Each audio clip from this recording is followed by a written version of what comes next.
बिस्मिल्लाहिर्रहमानिर्रहीम। Welcome to 99 cook house. अस्सलाम वालेकुम। आज आपके लिए लेकर आई हूँ मज़ेदार किस्म के नमक पारे की रेसिपी। इंतहाई आसान है और ये देखें कितने क्रंची बनते हैं। ये देखें कितने अच्छे और ख़स्ता और क्रंची बने हैं और बहुत ही मज़ेदार और बहुत लजीज़ किस्म के बने हैं। इनको आपने ट्राई ज़रूर करना है और बहुत इजी रेसिपी है, बहुत आसानी के साथ आप तैयार कर सकते हैं। यहाँ पे मैंने 1 कप मैदा लिया है, ठीक है। यहाँ पे 1 कप मैदा लेके मैं इसमें 4 टेबलस्पून मेल्टेड घी इस्तेमाल कर रही हूँ। इसके अंदर जाएगा 1 टीस्पून नमक, हाफ़ टी स्पून अजवाइन, हाफ़ टी स्पून इसमें सफ़ेद ज़ीरा आप शामिल करेंगे। इन तमाम इंग्रेडिएंट्स को आपने हाथ की मदद से अच्छे तरीके से मिक्स कर लेना है। बहुत आसानी से ये बनाए जा सकते हैं और आप बच्चों को घर में बना कर दे सकते हैं। एज अ स्नैक आप टी टाइम में भी इनको इस्तेमाल कर सकते हैं। ये बहुत इजीली बनते हैं और बहुत मज़ेदार किस्म के बनते हैं, ठीक है। यहाँ पे आपने पहले इन तमाम इंग्रेडिएंट्स को अच्छे तरीके से मिक्स करना है। मिक्स करने के बाद आपने क्या करना है कि थोड़ा थोड़ा इसमें पानी शामिल करेंगे और उसके बाद आप इसको एक अच्छी सी डो तैयार कर लेंगे। यहाँ पे पानी रूम टेम्परेचर पे जो होता है वही मैं इस्तेमाल कर रही हूँ। आपने इसको गर्म नहीं करना, ठीक है। यहाँ पे तकरीबन हाफ़ कप में पानी इस्तेमाल करूँगी। थोड़ा थोड़ा पानी इसमें ऐड करती जाऊँगी और इसको मैं अच्छी सी डो की शक्ल देती जाऊँगी। अच्छा, ये डो जो हम प्रिपेयर करते हैं ये थोड़ी सख्त होनी चाहिए, सॉफ्ट नहीं होनी चाहिए।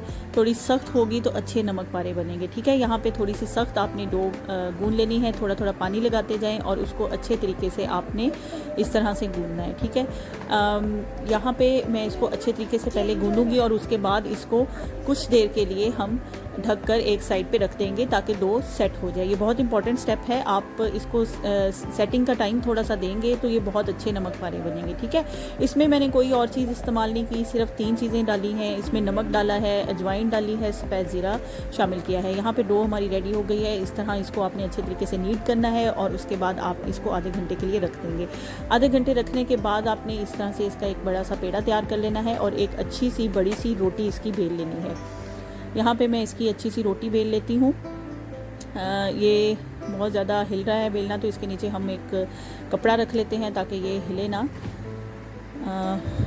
यहाँ इसके नीचे एक कपड़ा रखना पड़ेगा। चलें जी, हमने एक कपड़ा रख लिया। अब हम इसको अच्छे तरीके से बेल लेते हैं, ठीक है। ज़रा सख्त डो है तो थोड़ा सा ताकत के साथ इसको बेलना पड़ेगा, ठीक है। अच्छा, यहाँ पे एक चीज़ और आपको मैं बताऊँ कि आपने इस वक्त जब बेलना है आपने किसी भी किस्म के मैदे का इस्तेमाल नहीं करना। नॉर्मली ये होता है कि हम जब भी कुछ बेल रहे होते हैं या रोटी बेल रहे होते हैं तो उस पर हम थोड़ा सा मैदा या आटा स्प्रिंकल कर लेते हैं। यहाँ पे मैं कोई भी मैदा या आटा स्प्रिंकल नहीं कर रही। इसके अंदर जैसे हमने घी का इस्तेमाल किया था तो ये बिल्कुल भी नहीं चिपकेगा। आप किसी भी शेप की कोई शेप इसमें मैटर नहीं करती, बस आपने एक बड़ी सी रोटी एक नॉर्मल थिकनेस की आपने बेल लेनी है। बहुत ज़्यादा थिक नहीं होना चाहिए और बहुत ज़्यादा बारीक भी नहीं होना चाहिए, ठीक है। नॉर्मल आपने इसकी थिकनेस रखनी है। इस तरह से आप बड़ी सी एक रोटी इसकी बेल लें। इसकी मैं एक बड़ी सी रोटी बेल चुकी हूँ और यहाँ पे मैं आपको इसकी थिकनेस दिखा दूँ कि ये बहुत ज़्यादा मोटी नहीं है, बहुत ज़्यादा बारीक भी नहीं है, नॉर्मल थिकनेस इसकी रखनी है, ठीक है। इस तरह से आपने इसकी रोटी को बेल लेना है। बेलने के बाद आप क्या करेंगे कि अब आप इसकी कटिंग करेंगे। अच्छा, कटिंग के लिए आप पिज़्ज़ा कटर को भी यूज़ कर सकते हैं और इसके अलावा भी कटर्स अवेलेबल हैं मार्केट में। अगर वो आपके पास है तो वो कर सकते हैं। अगर छुरी के साथ आप करना चाहें तो उससे भी इसकी कटिंग हो जाएगी। सबसे पहले आपने इस तरह से इसकी स्ट्रेट लाइंस कट कर लेनी है। जितनी भी थिकनेस के आपने नमक पारे बनाने हैं उतनी थिकनेस के आप इसकी इस तरह से कटिंग करेंगे। पहले आप इस तरह से स्ट्रेट इसकी कटिंग कर लेंगे। स्ट्रेट कटिंग करने के बाद आप इसको थोड़ा सा घुमाएंगे। अच्छे तरीके से इसकी मैंने कटिंग कर ली है और ये इसके किनारे भी अच्छे तरीके से आप कट कर लें और उसके बाद आप इसको थोड़ा सा राउंड घुमा लें और घुमाने के बाद आपने दूसरे रुख में इसमें कटिंग करनी है ताकि नमक पारों की जो शेप है वो आ जाए, ठीक है। इस तरह से आपने उसमें गहरे कट लगा लेने हैं ताकि ये डो एक दूसरे से बिल्कुल अलग हो जाए और नमक पारों की शेप आ जाए, ठीक है। यहाँ से आपने इस तरह से इनकी कटिंग कर लेनी है। कटिंग करने के बाद इसका फ्राइंग का टाइम आ जाएगा और इसको हम फ्राई करेंगे। आपने वीडियो को आखिर तक लाजमी देखना है क्योंकि इसमें कुछ टिप्स हैं जिससे आपके नमक पारे जो हैं वो बहुत ज़्यादा क्रंची बनेंगे और बहुत मज़ेदार किस्म के बनेंगे। यहाँ पे सबसे पहले आपने ऑयल ले लेना है और उसको आपने तेज़ गर्म कर लेना है हाई फ्लेम पे, ठीक है। यहाँ पे जब तेज़ गर्म आपने ऑयल लेना है और उसमें आपने इस तरह से नमक पारे शामिल करते जाने हैं। जो प्रोफेशनल नमक पारे बनाने वाले हैं वो तो सारा इस तरह से जब कटिंग कर लेते हैं तो वो सारी ट्रे को ही इसमें गरम तेल में डाल देते हैं, लेकिन खदशा होता है कि कहीं ऑयल हमारे ऊपर ना डले, तो इसलिए मैं 1 बाय 1 इस तरह से उठा के डाल रही हूँ। ठीक है, तो यहाँ पे आपने 1 बाय 1 तमाम नमक पारे इसमें हाई फ्लेम पर ऐड करने हैं। उसके बाद आपने क्या करना है कि आपने जब इनको थोड़ा सा आप देखें कि ये फ्लफ़ी होना शुरू हो गए हैं और फूलना शुरू हो गए हैं, उसके बाद आपने इसके फ्लेम को बिल्कुल लो कर देना है। ठीक है, ताकि ये अंदर तक अच्छे तरीके से पक जाएं और कच्चे ना रहें। ठीक है, ये बहुत इंपॉर्टेंट स्टेप है। 2 तरह से इसका होता है कि पहले हम इसको हाई फ्लेम पे गरम कर तेल में फ्राई करते हैं और उसके बाद हम लो फ्लेम पे इसको अच्छा सा गोल्डन ब्राउन सा कलर देंगे। बहुत अच्छे स्नैक हैं, टी टाइम में आप चाय के साथ भी इस्तेमाल कर सकते हैं और बच्चों को लंच में भी दे सकते हैं। बहुत अच्छी चीज़ है ये, मज़ेदार किस्म की है और इजीली घर में बन जाती है। आप ये देख सकते हैं कि यहाँ पे जिस तरह मैंने हाई फ्लेम पे इसको ऐड किया था तो ये फ्लफ़ी होना शुरू हो गए हैं, फूलना शुरू हो गए हैं। अब मैं इसका फ्लेम लो कर दूँगी और लो फ्लेम पे मैंने इसको तकरीबन 4 से 5 मिनट पकाना है ताकि ये अच्छे तरीके से अंदर से भी पक जाए और अच्छा सा गोल्डन ब्राउन कलर इसके ऊपर आ जाए।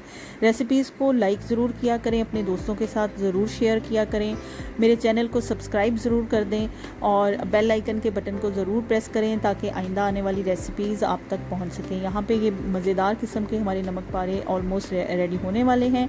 ये देखें लाइट ब्राउन कलर इस पर आना शुरू हो गया है। जब ये अच्छा सा गोल्डन ब्राउन कलर होगा तो तब हम इसको डिश आउट कर लेंगे। इन नमक पारों को बनाकर आप प्रिज़र्व भी कर सकते हैं। ठीक है, किसी एयर टाइट जार में डाल के इसको रखें और टी टाइम में एंजॉय करें।